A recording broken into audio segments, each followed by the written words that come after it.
En décembre 1926, Agatha Christie disparaît mystérieusement pendant 11 jours, faisant la une des journaux et suscitant les thèses les plus farfelues. C'est de ce fait divers que s'emparent Sylvia Roux et sa compagnie dans une comédie policière rythmée comme du théâtre de boulevard. C'est notre instant critique du jour.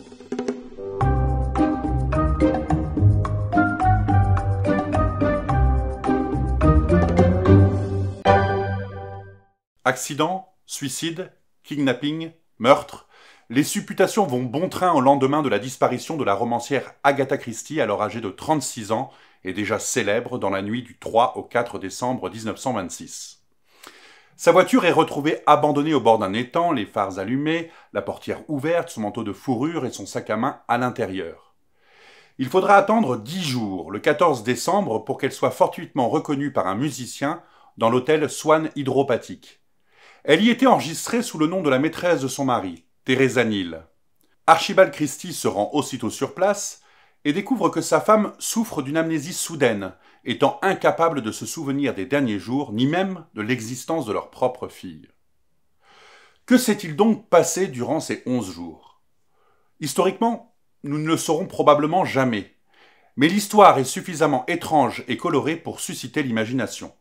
C'est le cas de la journaliste et écrivaine Brigitte Kernel, dont le roman vient d'être adapté par elle-même et par Sylvia Roux pour le théâtre. Les 6 comédiens sur scène multiplient les rôles, changeant continuellement de costume, de posture et de ton, pour suivre la valse des protagonistes qui vont et viennent tout au long de l'intrigue. Seule Sylvia Roux, qui incarne Agatha Christie, ne change de vêtements qu'en raison du travestissement de la romancière elle-même, qui se déguise ainsi pour passer inaperçue, offrant un sympathique reflet avec le principe du théâtre lui-même. Brigitte Kernel s'engouffre dans toutes les rumeurs de l'époque et dans chaque blanc laissé par l'histoire, des publications saugrenues de journaux en quête de scoop, à l'emploi d'un médium véridique par Arthur Conan Doyle pour retrouver la trace de la disparue. Théâtralement, cela donne une pièce menée tambour battant, rythmée par des courtes scénettes à l'instar des œuvres de boulevard aux portes claquantes, aux quiproquos assumés et aux thématiques bien circonscrites. L'amour, la tromperie, la jalousie, auquel on peut ajouter ici la place de la femme dans le couple ou encore le rôle de la presse dans la société.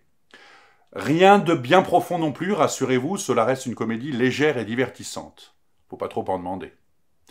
Les lieux sont symbolisés dans l'efficace scénographie de Caroline Mexme par un procédé d'écrans verticaux comme des paravents ou des kakémonos sur lesquels sont projetés les différents décors. Du fait que nous ayons vu cette pièce le jour de sa création au théâtre La Bruyère à Paris, certaines transitions manquaient encore le tempo souhaité. Mais nul doute que le spectacle rodé, les amateurs du genre s'y retrouveront, d'autant plus que la distribution, Sylvia Roux, Bérengère Dautun, Nathalie Lucas, Thomas Lampire, Jean-Pierre Malignon et Lou Valérie Dubuis, s'amusent avec talent et générosité sur scène. Le spectacle est visible à Avignon cet été, avant la traditionnelle tournée.